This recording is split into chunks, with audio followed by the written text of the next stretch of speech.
സ്വർണ്ണപീഠ വിഷയം അന്വേഷിക്കാൻ ദേവസ്വം വിജിലൻസ് ബംഗളൂരുവിലേക്ക് പോകും. സ്പോൺസർ ഉണ്ണികൃഷ്ണൻ പോറ്റിയെയും സുഹൃത്തുക്കളെയും കേന്ദ്രീകരിച്ചാണ് അന്വേഷണം. വിവരങ്ങളുമായി ഇപ്പോൾ ഷീജ ചേരുകയാണ്. ഷീജ, വ്യാജ ആരോപണമാണ് ഉന്നയിച്ചത് എന്ന് ബോധ്യമാകുന്ന ഒരു സാഹചര്യത്തിലാണ് ഇപ്പോൾ അന്വേഷണം കൂടുതൽ ദിശകളിലേക്ക് വ്യാപിക്കുന്നത്. ബാംഗ്ലൂരിലേക്കുള്ള പോക്ക് എന്തൊക്കെയാണ് ഇതിൻ്റെ വിവരങ്ങൾ?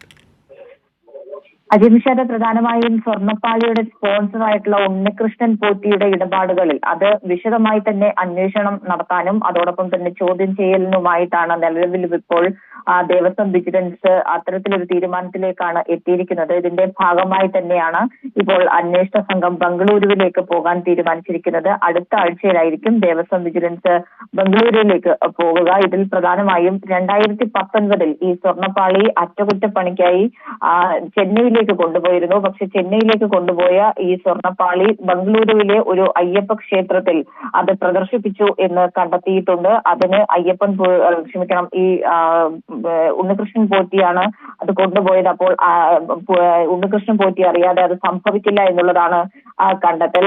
അറ്റകുറ്റപ്പണി കഴിഞ്ഞ് സ്വർണ്ണപ്പാളി തിരിച്ചെത്തിക്കുന്നതിന് വേണ്ടി 40 ദിവസം വൈകി എന്നുള്ളതും കണ്ടെത്തിയിട്ടുണ്ട്. അതുകൊണ്ട് തന്നെ ഈ സ്പോൺസറായ ഉണ്ണികൃഷ്ണൻ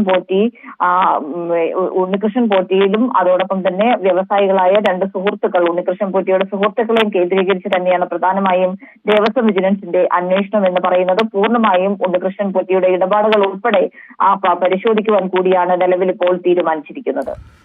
ദുരൂഹ ഇടപാടുകൾ ബോധ്യമായ സാഹചര്യത്തിൽ ഉണ്ണികൃഷ്ണൻ പോറ്റിയെ കേന്ദ്രീകരിച്ച് ദേവസ്വം വിജിലൻസ് ഇപ്പോഴിതാ ബംഗളൂരുവിലേക്ക് കൂടി അന്വേഷണം വ്യാപിപ്പിക്കുകയാണ്. ഇതിൻ്റെ വിവരങ്ങളാണ് ഷീജ ഞങ്ങളുടെ പ്രതിനിധി നൽകിയത്.